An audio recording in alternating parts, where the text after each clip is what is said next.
Hello, good morning, and welcome to this Dawn Busters Taste Challenge. We have from a long time ago. I could never find a definitive date. Some people are saying 1972, but they didn't really provide any documentation, any kind of reliable documentation. We have Gibson's Finest Rare 12-year aged. Gibson's Finest Rare 12-year aged. Aged 12 years. It's got a wooden cap with a cork, a real cork, not the, press board cork, but the real thing, not plastic. This huge bottle is embossed with Gibson's Finest. It has a little label there. It says 12. I bought this at Savannah Discount. It's got a handle on the back. See, we can hold it. Also with Gibson's Finest written inside that gripper, gives you more surface to grip. I bought that at Savannah Discount in Marrero, Louisiana, on Louisiana Highway 47 northbound. True story. Not 47. What am I saying? 45. Louisiana Highway 45. Sorry, put you on the wrong road, huh? Highway 45 northbound. This was $9.99 plus tax. True story. $9.99. Sounds crazy, but it's truth. Crown Royal Black. Why it's got to be black. Introduced in 2010, 90 proof. No age statement. This one is 80 proof. So it's going to be much darker. It's going to be stronger, and it's going to win. That's my prediction, because I wasn't too impressed with the Gibsons after I started putting it in taste challenges. It didn't. 12 years, that's all you get from it. I don't know. William Grant and Sons. I put the website link below. They don't say anything about it. They just say Gibson's. In 1887, William Grant's Glenfiddich distillery produces their first spirit. Christmas Day, 1887, first drop of spirit flows. All right, and they show an old photo of William Grant's distillery. 1892, opens the second distillery, de Balvenie, the most handcrafted of single malt. So they make single malt there. 1898, strange shaped bottle. And then it goes on about the history. Let's see if they give anything. 1961, they introduced their first single malt whiskey brand called Glenfiddich.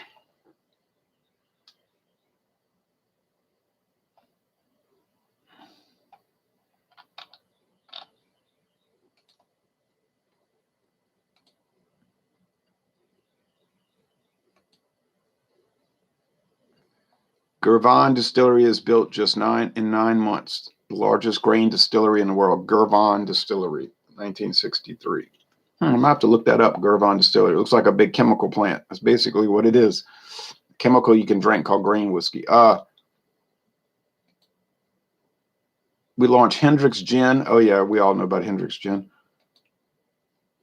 Let's see. They acquired Drambuie. They opened the new Tullamore Distillery in Ireland in 2014. All right, well, anyway, here's the brands. Core brands: Glenfiddich, Grant's, de Balvenie, Hendrick's, Sailor Jerry, Tullamore DEW, Drambuie, Monkey Shoulder. Launch brands, whatever a launch brand means. I guess something new. Milagro, Reyka, Salerno, and Airstone. Local brands: Clan McGregor. I have 2 bottles of that. Gibson's, OVD Rum, Taboo, 3 Barrels, and Reynal. Okay, now I know where to get 3 Barrels at Total Wine and More, but it's called Reynal in the USA. It's called 3 Barrels in England. Woods Navy Rum, and then innovation brands: Hazelwood, Aerostone, Alyssa Bay, Discarded, Verano, Atopia, and Fistful of Bourbon. That's probably not all their brands, it's just some of the brands. Okay, well, anyway, Get the idea. The Crown Royal, you could spend your life just doing Crown Royal brands and never deviate. You wouldn't run out of brands, pretty sure. Oops. Let's see. CR. This one says CR, Crown Royal. I like Clan McGregor's blended scotch a lot. Introduced in 1934. It has a lot of character for such a cheap product. Grant's. It's kind of harsh if you want to know the truth. They used to have a crummy little website for it, but it didn't give you any information. It would just say, look at our new label. And there was a cool guy drinking, you know, or what they thought was a cool guy, you know, a hip guy. So it was like a wastrel website. So there's the wooden cap.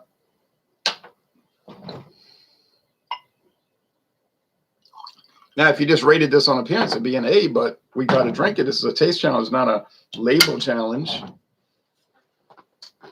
Not a label challenge.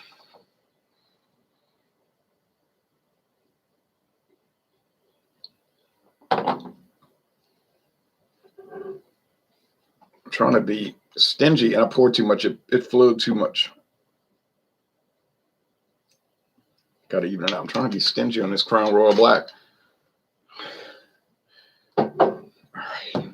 Well, I got to close my eyes.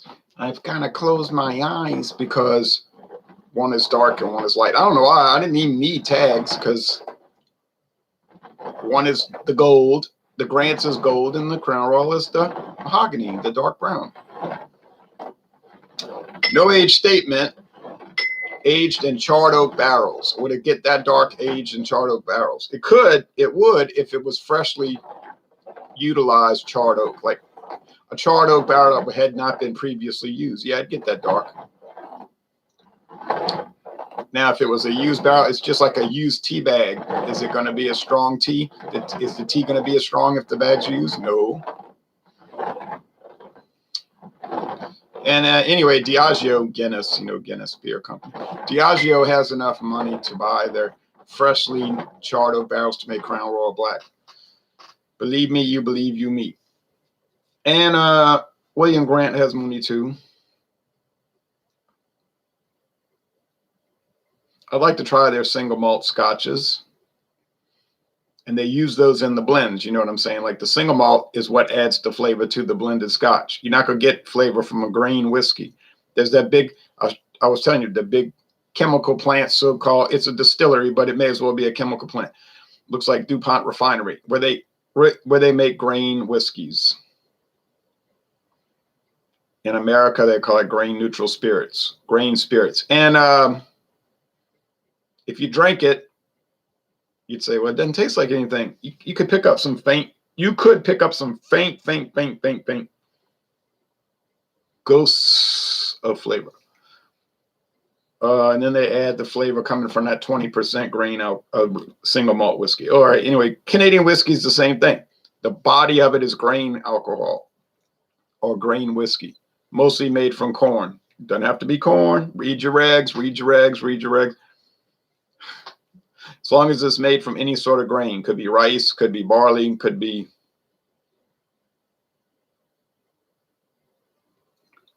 it could be wheat, but they use in corn because corn is the cheapest one. In Asia, they might use rice because, you know, in Asia, like Vietnam, Cambodia, Laos, whatever, especially Cambodia, Thailand, Myanmar, Burma, they're using rice a lot of times because it's so commonly grown out there. Louisiana too. I'm gonna have to look that up. Rice whiskey in the USA. See if they got any. Well, this smells like corn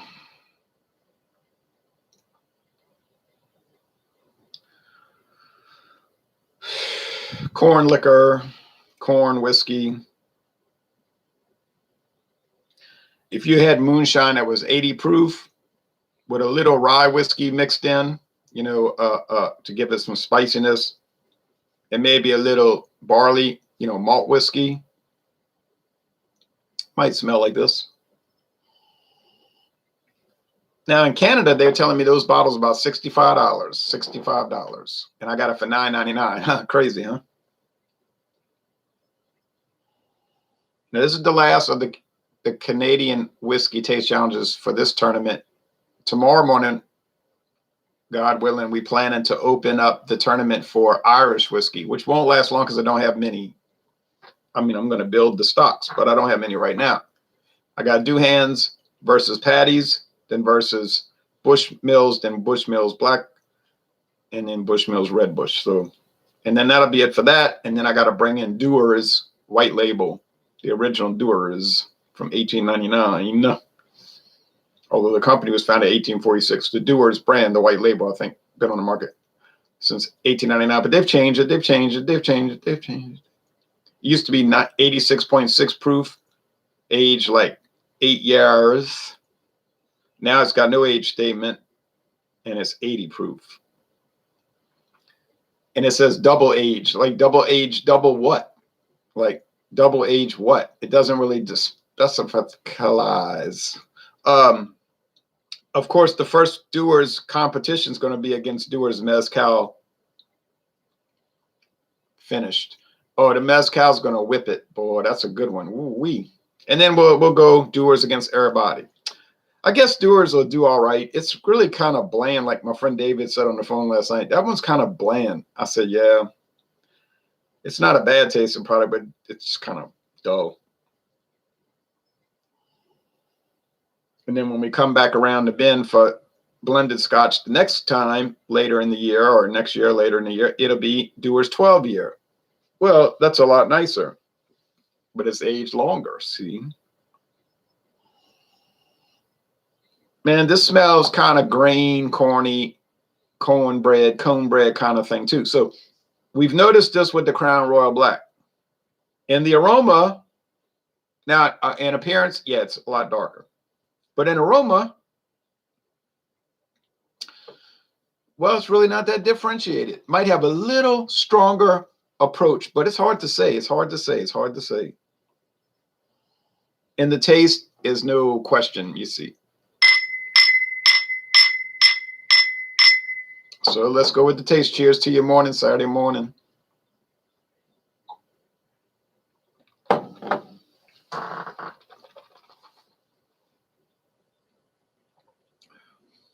All right, Crown Royal Black.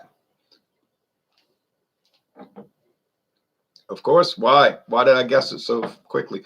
Well, because Crown Royal Black has that, it's like charcoal.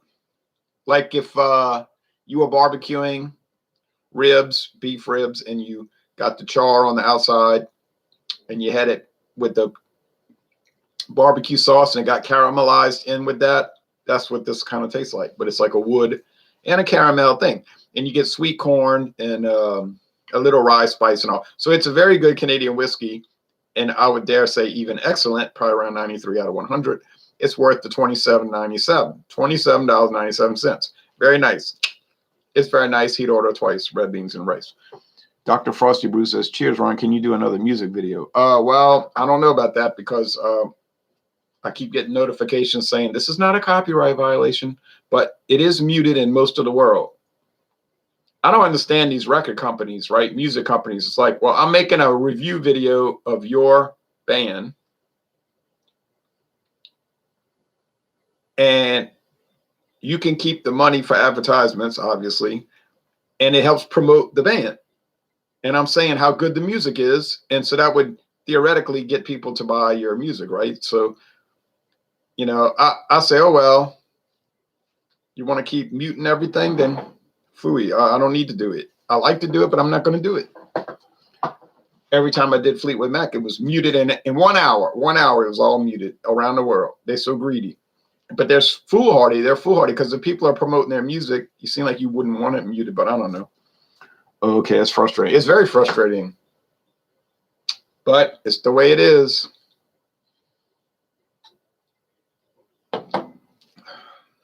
Okay, what about Gibson's? There used to be a department store here in this town called West Gibson's.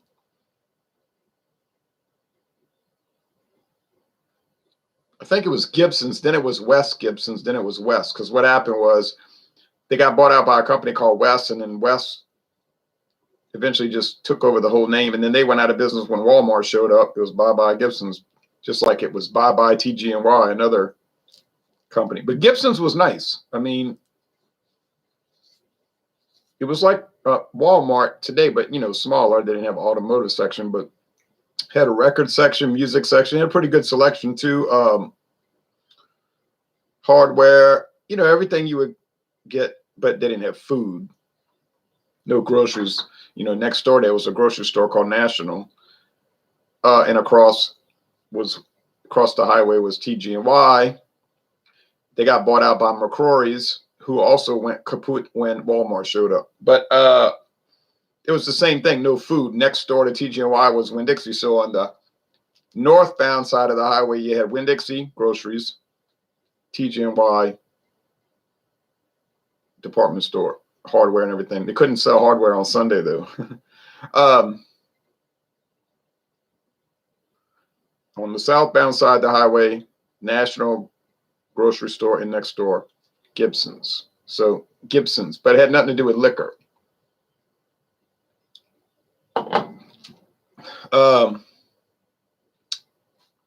Man, look, it's sweet corn, a little wood. You would think after 12 years it'd be more wood, but it's probably real old barrels that don't contribute a lot of flavor. Now, the aging might mellow it, all right? It does mellow it. So if I was drinking this 3 years old, it might be really hot and harsh. Whereas now it's not hot. It's only 80 proof, and it's still a little harsh, though. I'm trying to figure out, now Gibson's, is it sort of like a quasi Crown Royal type product? Yeah, and if it came out in 1972, that means it was copying Crown Royal, their lead, or VO, Seagram's VO. It's similar to that, I guess. Oh, kind of like, think along the lines of Crown Royal Deluxe, or Seagram's VO type thing. Doesn't have that sweet confectionery candy Canadian whiskey flavoring thing that you get with some of them, which I don't mind, like John and Neil, they call it almond extract. I don't mind. It kind of gives it a little character. Or if you get Canadian Club, it'll taste like honeycomb cereal, like a real strong honeycomb cereal taste, like they almost like they add a honey to it. So this one is exemplified basically by being bland. It's just bland. It's not offensive, like, oh, it's so bad. But little sweet corn, little wood. Maybe I'm being too harsh on it, but I mean, I'm glad I only paid $9.99 for the huge bottle. It'll last me forever. Like, not literally, but, you know, look how much is left. I got half the bottle left. And I've been doing incessant taste challenges with it. So this is going nowhere fast. So I got a good value out of it, considering I could do innumerate taste challenges and then never get it wrong because the flavor is not that great. I think I got it right once. I think I got it wrong once. I got it mixed up with another bland Canadian whiskey, but it's I mean, ain't no way I'd pay $65 for it. I know that much, but I'll go get Crown Royal Reserve, which I'm planning to get anyway. Crown Royal Reserve. I think they got liter bottles at Total Wine for like $45. Really great deal. Crown Royal XO aged in cognac barrels. Johnny Lilly was bragging on that one, so I'm going to have to try. Now, but compared to the Crown Royal Black, this Gibson's can't make it. Can't make it. Sorry, William Grant and Sons, can't help you.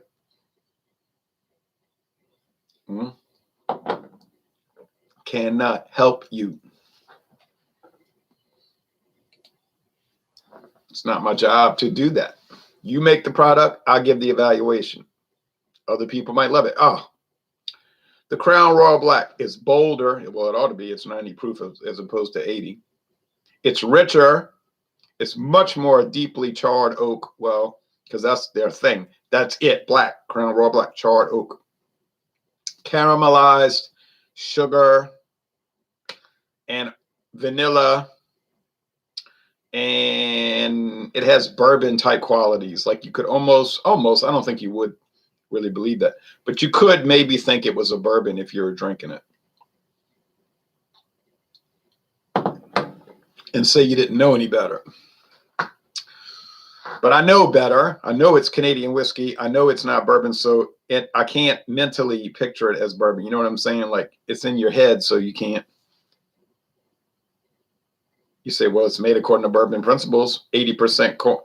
Well, no, I got into an argument with somebody. He backed off after he realized he wasn't going to win. I think he just realized, I'm not going to win this argument. My answer was, you certainly will not. About bourbon, I said it had to be 51% corn, and he was claiming 80%, 80%. I said, I don't know where you got that idea, but you're absolutely wrong. And he kind of went on a little bit more, and then he left, because you might say, what made you an expert? Nobody made me an expert. I just read the Tax and Trade Bureau law. You know what I mean? I read the regulations for United States government Tax and Trade Bureau. They made the rule. I didn't make the rule. I know what the rule is. So this product here is 51% corn, more than likely. I don't know the mash bill. They don't say. Aged in charred oak. Has to be charred oak to be bourbon. Has to be aged at least, well, to be straight bourbon, 2 years. In Canada, every whiskey has to be at least 3, so it would qualify as straight bourbon in that sense. Had to be a new barrel, which apparently, by reading between the lines, they're insinuating that it's a fresh barrel. As long as bourbon is 51% corn, the other 49% actually doesn't matter. Could you use 100% corn? Yes. Could you use 51% corn and then 10% it all the way down the line? You know what I'm saying? 10% wheat, 10% barley, 10% rice, 10% this, 10. You could do it. I don't know how it would taste. You can make blended bourbon, which is 51% straight bourbon blended with 49% grain spirits, which means unaged, raw grain whiskey. Some people like it. Buffalo Trace brags about Kentucky Gentleman. Oh, it's an exquisite blended bourbon. Oh, really? It's only $8.99 a bottle. Exquisite. Okay. But anyway, it exists. They produce it. Buffalo Trace, you know, famous for Pappy Van Winkle. And there they are with blended bourbon. Well, hey, that's them. That's their money. Kentucky Gentleman has a following. Jason Bourne says, have you done Paddleford Creek Bourbon Whiskey? I just got it today as a present. No, I've never even heard of it. Grant Gallagher says, do it home and do whatever you want. You would think that's the way people could do it. Just drink whatever you want. So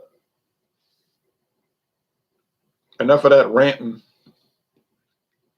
or theorizing. You know, those are the fun things, though, just thinking about how the possibilities with these products. But Crown Royal Black, a bourbon style Crown Royal, obviously, but can't be called bourbon because it's not made in the United States of America. If you want a really remarkably bourbon-esque Crown Royal, get the Crown Royal Bourbon Mash, or renamed Blender's Mash. It's a bourbon in every way, except it's not made in America, the United States of America, the USA, so it can't be called a bourbon. Oh, well. It's pretty good. It's actually better than a lot of bourbons I've had, but anyway. I mean, brew or distill it at home. Oh, well, I don't have the equipment for that, and I don't have the desire to do it. It's like fried chicken. I'll just go buy it. It's so much of a mess to make fried chicken. I remember my mother frying chicken on it, and it's like a huge mess. I guess she liked to do it, but it's like, let churches clean up their own mess, and then you just get the chicken. It's messy just to eat it. Much less cook it. Yeah, I feel you. All right. Thank you. Now, so the clear and present winner. The clear winner is Crown Royal Black. It's such a one-sided challenge today. It's kind of laughable. But oh well, you exist, Gibson, so I don't hate it. Sure don't love it. So before I shut this off, you want to see what's coming up? Like a flower. Da, da, da, da, da. All right. Laughing out loud. Fried chicken ain't the same as grandma.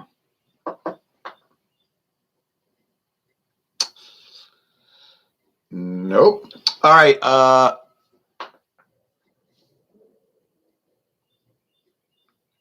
I've had so much home cooked fried chicken. It's usually pretty good, actually, but I think Church's and Popeyes is better. You say, oh no, that's wrong. You can't say that. It just has a spicier flavor or something. It just, I don't know. It at your house, you know, they're frying it in a pan. They don't really have deep fryers, and it's not what you do all the time. That's like all they do is fried chicken, you know. So, I mean, it was all right. You know, my mother didn't have the basket. You know that. So you're like putting it on paper towels or newspaper to soak up the oil.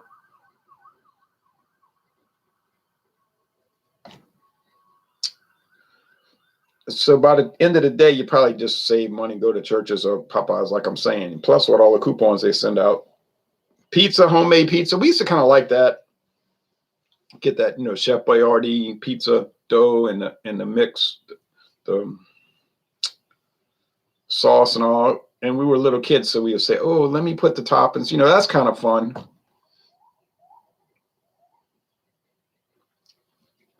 Stick it in the oven on a sheet. Guess that's not too messy. Deep fried catfish, yeah.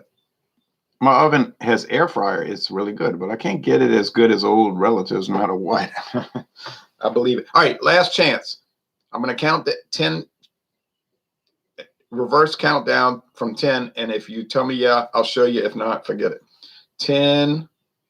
Talking about what's coming next. 9, 8, 7, 6, 5, 4, 3, 2, 1. All right, well, never mind. You'll see it tomorrow morning. Do hands versus patties. Then you too, Jason. And good seeing you too. And then we got do hands versus Bushmills and Black Bush and Red Bush. All right. And then we have exciting blended Scotch. And even more exciting in about a month and a half, single malt Scotch. Suspenseful, yes. Single malt, and I got something that the Whiskey Scout gave me called the Glenfiddich. I have to learn how to pronounce that word, Glenfiddich. It's in a box. Pretty cool. Pretty cool. Pretty cool. And then once we get off of that, we got rum. We've got rum. Oh, boy, when you see what I got this rum for, you won't believe it. Well, you'll believe it because I'm telling you the truth.